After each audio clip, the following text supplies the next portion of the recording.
各位朋友，大家好啊，我是石老师。那在上一讲的过程当中呢，我们重点给大家去讲了市场趋势技术分析当中的重要反转模式第7讲，也就是说给大家重点去分析了这个上升三角模式啊。那么在本讲呢，我们重点给大家去讲一下对称模式的直角模式当中的另外一种形态，叫做下降三角模式叫做下降三角模式。那么在上一讲的过程当中，我也给大家提到了直角模式总共有2种情况，第一种情况是上升三角模式，第二个是下降三角模式第二个是下降三角模式。那么本讲呢，我们重点给大家去讲一下下降三角模式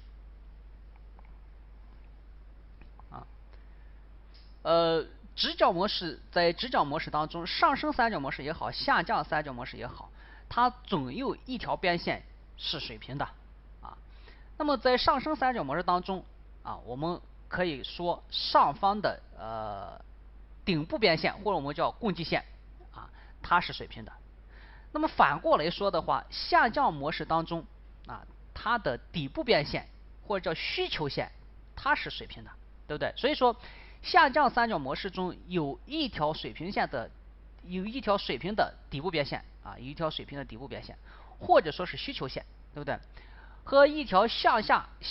倾斜的顶部边线，或者叫什么共济线或者叫共济线。显然创造出市场条件的创造出他们的市场条件同创造出上升三角模式当中的市场条件是相反的，对不对他们都指向了一个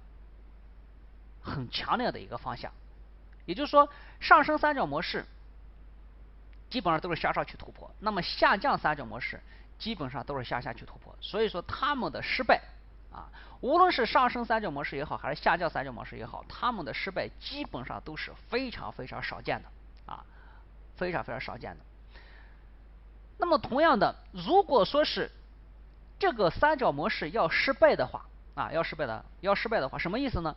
按道理说，一个下降三角模式，它本身怎么样要向下去突破，但是它偏偏怎么样向上去突破了偏偏向上去突破了。这个时候就说明什么呢？说明这个三角模式怎么样失败了。失败了之后呢，各位，失败了之后呢，你要看它的顶部的一个变现这个我们叫拦截线也好，筷子线也好，或者是上方的阻力线也好反正它的作用都是一致的只不过是把猫叫了个秘密而已，对吧它的作用都是一致的那如果说是遇到这样的情况的话，这就是一个很明显的一个假突破，对不对很明显的一个假突破如果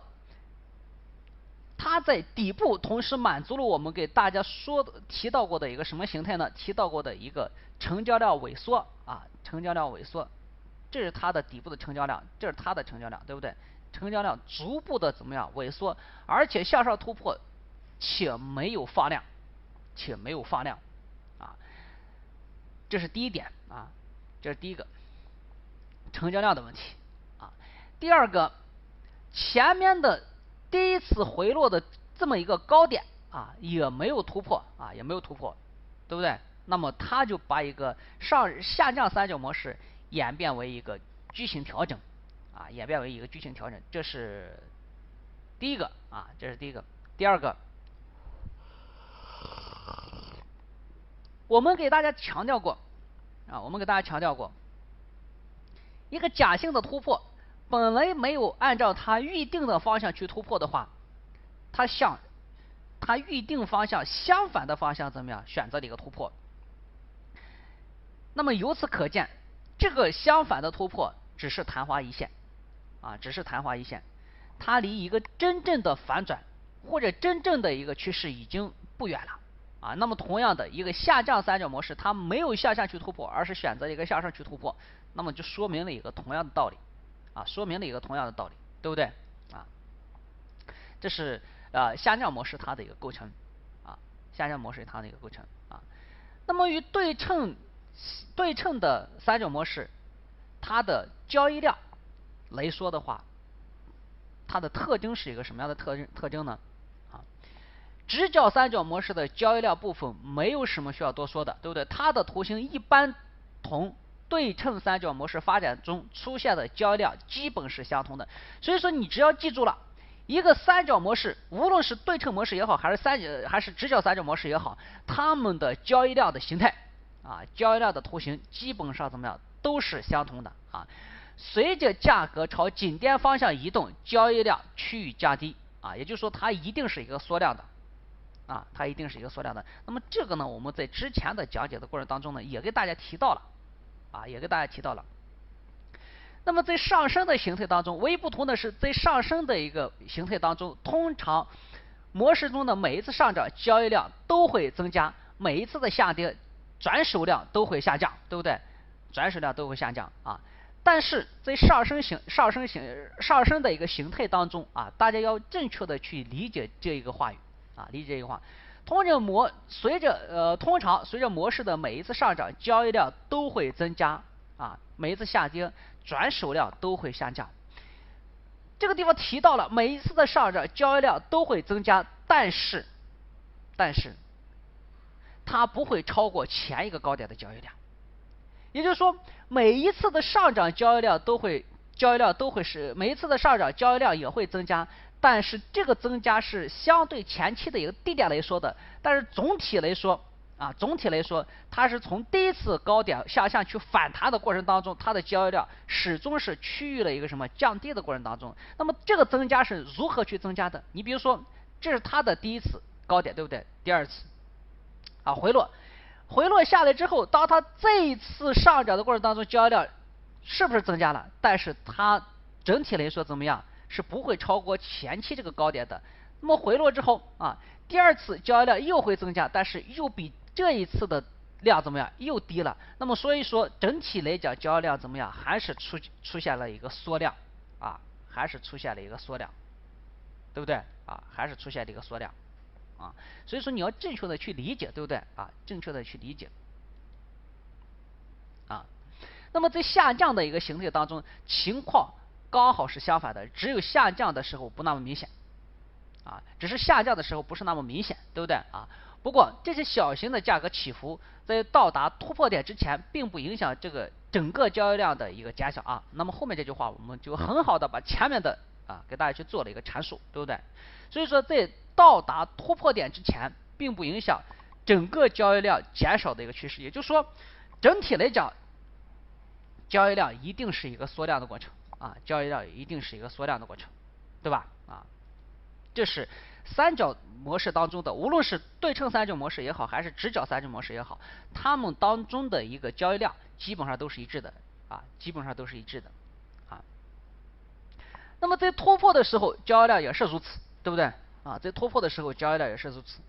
我们就对称三角模式来说我们都可以用到直角三角模式。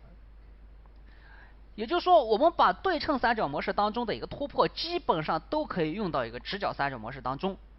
但是有一点，各位一定是不一样的。一个对称模式，它是向上突破跟向下突破的一个概率各占了50%，对不对？但是在直角模式当中，上升的那十有八九都是向上去突破，下降的十有八九都是向下去突破，这是它俩之间最大的一个区别最大的一个区别。至于什么假突破，对不对至于什么趋势线的修正这基本上跟对称模式当中是完全相同的因为我们在对称模式当中已经讲得非常非常详细了。如果你对直角三角模式当中你还不是很清楚的话，那我建议你再把视频翻到前面去，再看一下我们之前给大家讲解的对称三角模式当中的一个各种的假信号跟各种的修正那已经是包罗万象了，基本上都非常非常的全了那么向上突破我们就指的是上升三角模式向上突破指的是上升三角模式当中因为所有的上升三角模式基本上都是向上去突破的，对不对？伴随着有明显的交易量的增长，如果不是这个样子的话，那就值得怀疑了，对不对那就值得怀疑了。那么换句话来说，如果要向上突破，你必须得放量，你把这句话记住就可以了。这不但适用于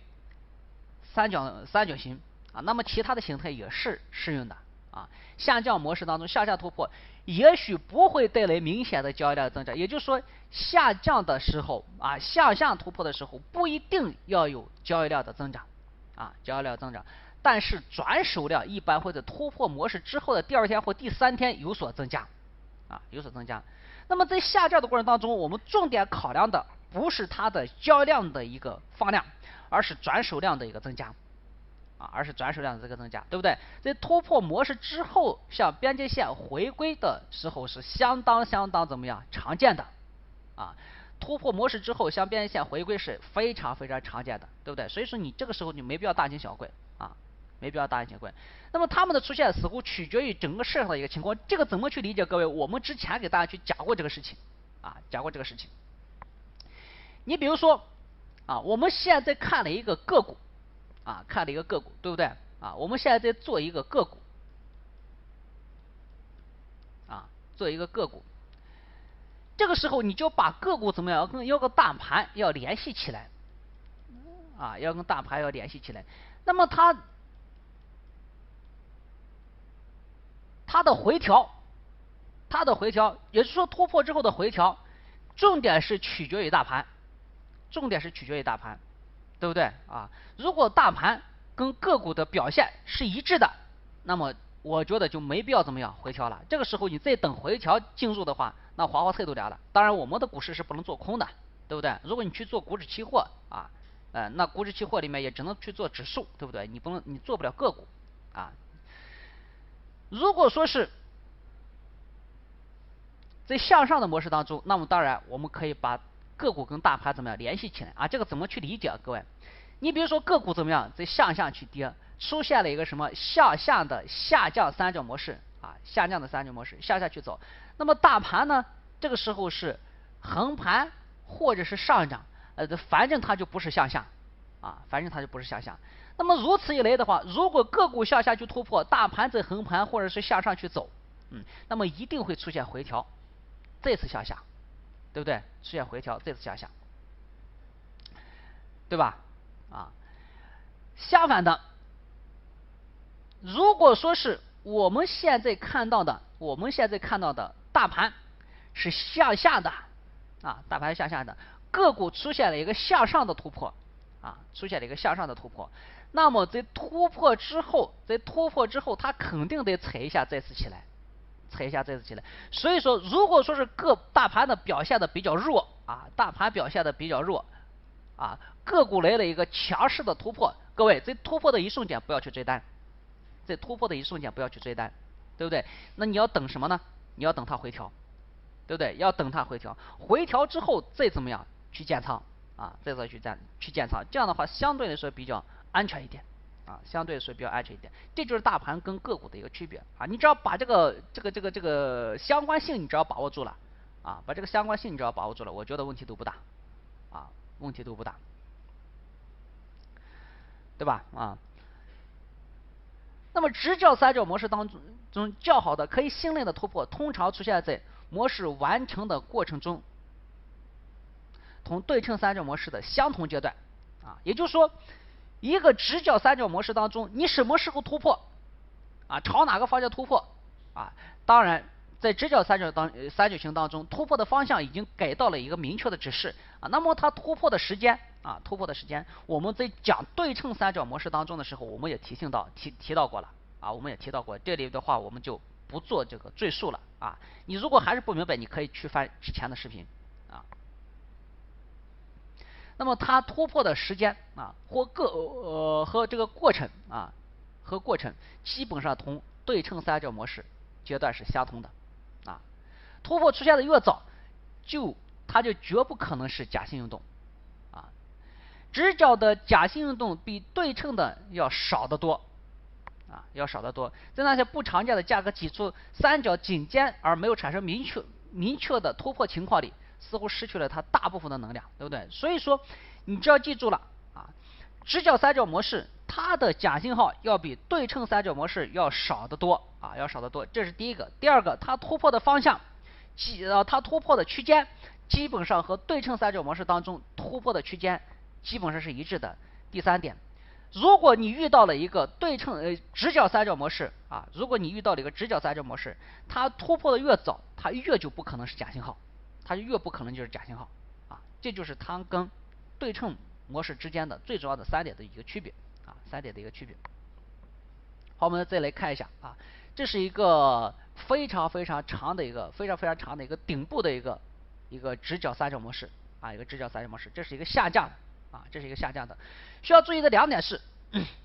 需要注意的2点是，第一个，内部的成交量啊，内部的成交量出现了一个什么逐渐缩量的一个过程啊，出现一个逐渐缩量的一个过程，这是我们需要注意的第一个问题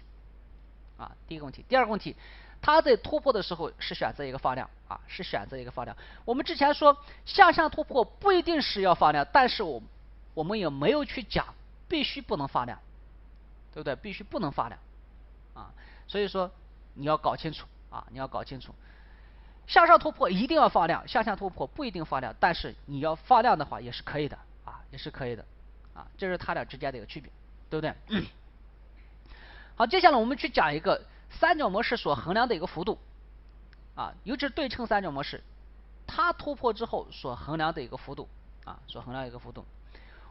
我们在市场上普遍见到的啊，很多的这个老师也好，或者是专家也好啊，他们在讲这个突破之前，也就是说它突破了之后，它的一个对称的一个上方的一个目标位的话，一般都是去做底部的一个什么垂直线啊，在这个地方往上去加啊。那么这样的话，在上升三角模式当中的话，基本上怎么样是效率不高的啊，基本上是效率不高的。对不对啊？效率不高的。那么我们如何去做这样的一个目标位呢？啊，那么在突破模式之后，价格会按照它们进入模式之前的趋势继续上升，对不对？继续上升，也就是说，它会把一个三角模式变为一个什么呢？变为一个什么呢？各位，它把这个三角模式变成了一个上升通道，看见没？变成了一个上升通道。啊，变成了一个上升通道。那么由于这个原理的话，我们就可以准确的到达这条平衡的平行的这个水平线的一个上轨处啊，来衡量它的时间跟水准，对不对啊？怎么去做呢？我们沿着第一次进场的时候，我们把这个叫入场点啊，这个入场点，也就是说第一个上扬的顶部，对不对？去做底部边线的一个水平线。啊，去做底部边线的一个水平线，那么这个水平线上，价格每碰到这么一个水平线的一个什么上方的时候，那就是你进入之前的多单的一个平仓位置啊，平仓位置啊。那么这个地方还有一个情况，我们大家一定要给大家交代清楚。第一个是它突破之后的一个建仓位置啊，突破之后的一个建仓位置。如果你在这个地方选择了一个突破啊，突破之后，你就要马上跟进去，还是等回踩之后啊？等回调之后再进场呢？我们还是要把大盘要联系起来啊！我们还是要把大盘要联系起来。如果说是在这个位置出现了放量突破，大盘的表现比较强劲啊，那么赶紧追啊，赶紧追啊！你不追的话，就没有进场的机会了，对不对？如果大盘表现相对来说比较弱，那你就等回踩啊，那你就等回踩，就这么简单啊，就这么简单。对不对？虽然使用过上述的公式，对运动的幅度能够提供一个三角模式所能提供的合理的估量，不过它既不像头肩模式那样有确定和可靠啊。不要忘记这样一个重要的限定：如果突破出现在价格挤进了顶端区域之后，那么三角模式在某种程度上就会失去它原来部分的潜力啊。也就是说，它没有在在之前的一个模式当中去突破，而是怎么样？而是挤到了顶点啊，挤到顶点，在这个位置怎么样？向上去突破了。这个时候突破之后，大量的能量在原来这个运动的过程当中已经怎么样释放掉了？它不可能啊，也不会达到之前这么一个高度啊。也就是说，它突破之后，它的能量要大的要减少啊，大的要减少。所以说，它的这个衡量，它不像头肩模式那样来的有利啊，来的更加的这个确定啊，更加的确定，对不对啊？所以说不要忘记这样一个限定，如果突破在价格挤进顶尖区域之后，那么三角模式在某种程度上就会失去了大部分的能量啊，大部分的能量，对吧？我们来看一下，这是一个对称的啊，一个对称的。这个对称模式有一个非常特殊的地方啊，大家看一下啊，大家看一下，之前是一个比较小的啊，一个比较小的什么三角模式，是一个比较小的三角模式。但是向上突破之后，它并没有破掉哪里，并没有破掉前期这个低点，而把之前的这么一个三角模式变成了一个什么更大的对称三角模式啊，变成了更大的三角模式。突破之后回踩啊，不破底部边线，没有破掉底部边线，那么继续上扬之后，直接破掉了什么上方第一次反弹的一个高点的位置啊，第一次反弹的一个高点的位置啊，这个大家看一下就可以了。那么在周线图和月线图上的模式啊，那么在周线图上，它们的指向通常很清楚，也相当的可靠。不过最好是不要考虑那些在月线啊，在月度价格范围内图像上的初级的三角模式啊，特别是那些需要花好几年才能完成的大型的松散的，因为它没有可用的价值。如果一个图形花了1年到2年的时间才能够完成的话，那么这1年到2年的时间，我想问一下大家要不要去交易？难道你要等这个图形怎么样完成之后你才去交易吗？那我跟你说花菜都凉了，你干做2年，对不对？所以说它的参考价值基本上不会很大啊。那么重点的我们要去看日线图啊，重点的我们去看日线图。因为我觉得如果你去做日内的超短线的交易的话，那你就看小时线跟5分钟线都可以，对不对？但是你要想把这票拿一个长线的话，那么3个周期，小时线、日线跟周线啊，那么周线跟日线是最重要的，小时线为辅啊。你这样的一个时间框架的话，你就会非常清楚啊。不要去看短周期的，短周期的有什么不好呢？第一个是价格来回的波动啊，会影响你的心情，也会影响你的情绪，对不对？对价格的一个正确的一个判断啊，这是第一个啊。第二个没有太多的参考价值啊，没有太多的参考价值。啊，所以说大周期上的周线级别以上的啊这个形态的话啊，如果你不是做非常长的长线的话啊，那么像这个三角模式的话，基本上怎么样不要考虑啊。还有其他的可以汇拢的价格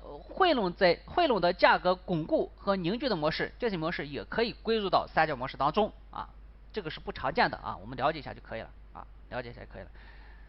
对不对？密集型上升的一个三角模式啊。这个是周线上的，但是它花了多少时间呢？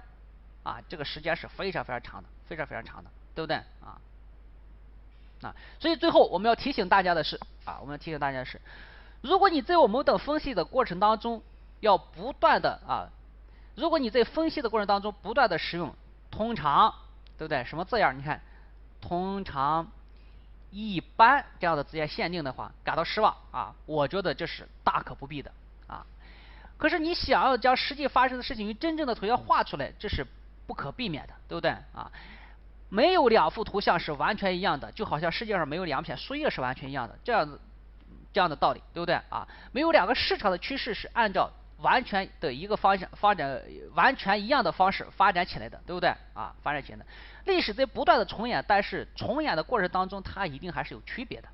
啊，它一定还是有区别的。这是我们说的第一个啊，不要过分的什么肯定。啊，不要过分的肯定，因为这个市场当中永远在变化，唯一不变的就是变化，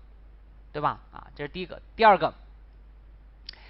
不要把精力过分的集中在一些小型的模式，而忽略了更大范围的图像啊。等你觉悟过来的时候，那你就发现自己被卷进了一场非常可怕的深渊当中。这就是我们经常说的丢了西瓜捡芝麻，丢了西瓜捡芝麻，对不对？不要让小的形态啊去影响大的一个范畴啊。我们做交易也好，分析也好，你一定要记住了，有一个原则叫做以大同小，对不对？以大同小什么意思？如果小周期你是看跌，大周期你是看涨，那么小周期就是调整，它就不可能是趋势，对不对？就这么简单的道理，这叫以大同小，对吧？这就以大同小啊。好了，以上呢就是我们